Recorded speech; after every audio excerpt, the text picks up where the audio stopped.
Depois de quase 2 meses de investigação, o SBT News publica hoje a história de um brasileiro que, segundo várias testemunhas ouvidas pelo nosso correspondente Sérgio Uti, foi torturado e morto em uma base militar de Kiev.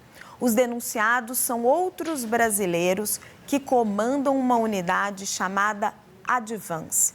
A apuração é resultado de um trabalho feito em parceria com o jornal Kiev Independent, a maior publicação de língua inglesa da Ucrânia. Sérgio, muito prazer, parabéns pela reportagem. A gente vai conversar com o Sérgio e também com o Jared Goyette, que é jornalista norte-americano, autor da reportagem pelo lado ucraniano. Sérgio, meu querido, seja muito bem-vindo, parabéns pela reportagem. Conta para nós um pouquinho, não só da história em si, mas do bastidor. Como é que você chegou nessa história? Bom, os bastidores dessa história são dificílimos, dolorosos, muito tristes, Raquel, porque envolvem brasileiros que vêm para cá com um propósito, achando que o inimigo está do outro lado da fronteira, mas o inimigo, nesse caso, estava muito próximo dele, eram os brasileiros. Essa denúncia é da morte de um menino de 28 anos. Eu falo menino porque são todos muito jovens que vêm aqui para a Ucrânia. Ele vem para cá, ele chega à base militar um dia alcoolizado e é punido por isso. Essa punição vira uma tortura. A tortura, segundo as testemunhas que eu e o Jared ouvimos, essa tortura resulta na morte dele. O corpo é deixado no chão, na neve. Um deles descreveu, uma das testemunhas descreve que o corpo foi deixado ali como um cachorro, essa aspas que a gente tem de uma das testemunhas. E esse não foi um caso isolado, a morte um caso mais grave, obviamente, mas não é um caso isolado, é uma base comandada por brasileiros que já fez muitas vítimas de tortura, segundo essas pessoas com quem a gente conversou nos últimos meses, Raquel. E já temos o resultado de perguntas que fizemos para as autoridades ucranianas, tanto a ouvidoria militar, que é um escritório que é ligado diretamente ao gabinete do presidente da República, quanto o serviço de inteligência do Ministério da Defesa, ao qual essa unidade é ligada. Os dois confirmaram que esse caso está sendo investigado, disseram, inclusive, de um possível crime, e, inclusive, essa unidade, comandada por brasileiros, essa unidade militar, já está sob revisão, segundo a ouvidoria militar. Certo. Sérgio, acho que você vai trazer mais uma pessoa para a nossa conversa, é isso?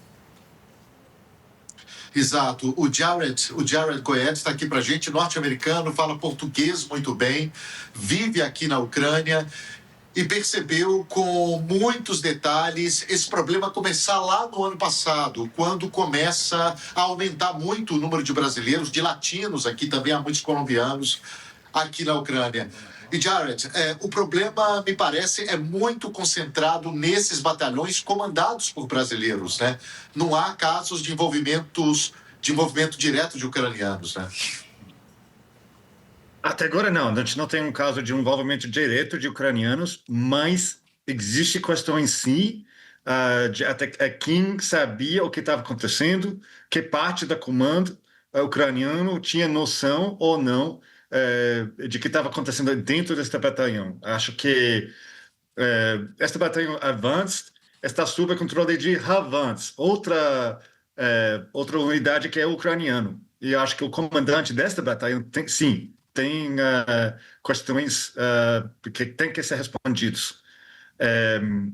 Sim, está aumentando a quantidade de latinos aqui. Normalmente, eles têm os trabalhos mais difíceis, os mais perigosos na frente. São tropas de assalto mesmo, na maior parte. E a tendência até agora é que os ucranianos deixem que eles sejam comandados por outros latinos e também deixem a parte de recrutar também que seja feito por outros latinos ou brasileiros. E a questão é se tem suficiente controle, e parece que não. Sérgio e Jared, eu queria entender como é que esses brasileiros e esses latinos acabam chegando na Ucrânia e entrando nessa face tão devastadora de uma guerra que é a tortura. Como é que uma pessoa acaba saindo do Brasil para lutar num conflito na Ucrânia? Pois é, tem vários caminhos, Raquel. Um deles, e que ajudou muito a aumentar o número de brasileiros aqui, é o processo de recrutamento. Era um processo que acontecia de forma muito tímida ali em 2023, 2024, mas que explodiu no ano passado. O número de brasileiros, havia aqui algumas dezenas. Hoje a gente está na casa das centenas de brasileiros aqui, não há um número oficial, mas certamente centenas. E isso aumentou muito porque agora há brasileiros atuando como recrutadores. Isso antes acontecia com os ucranianos, havia ali a barreira da língua. Hoje tem até empresas de turismo que se apresentam como empresas de turismo operando para trazer brasileiros para cá, muitos deles sem experiência nenhuma.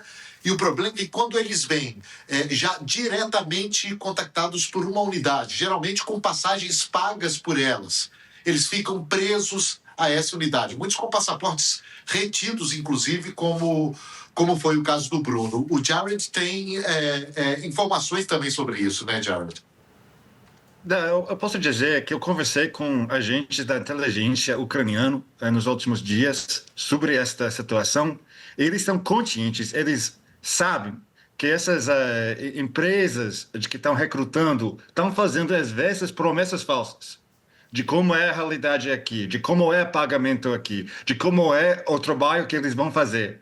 Porque essas empresas não são controladas diretamente por exército ucraniano, e já o governo ucraniano, ou a inteligência ucraniana, está assim, ficando consciente que tem problemas aí.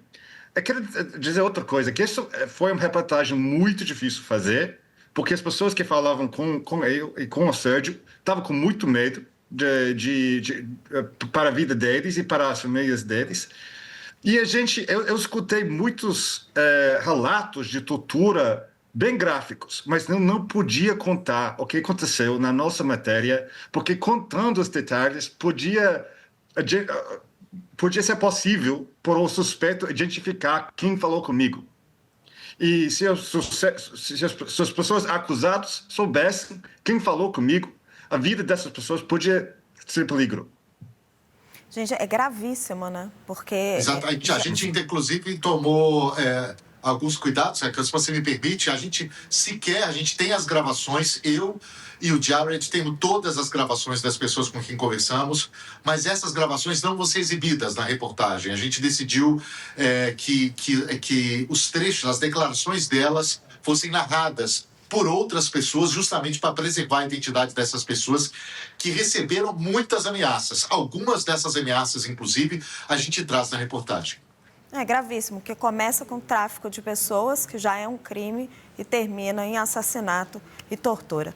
Sérgio Uti, Jared Goyette, parabéns pela reportagem. Meu muito obrigado.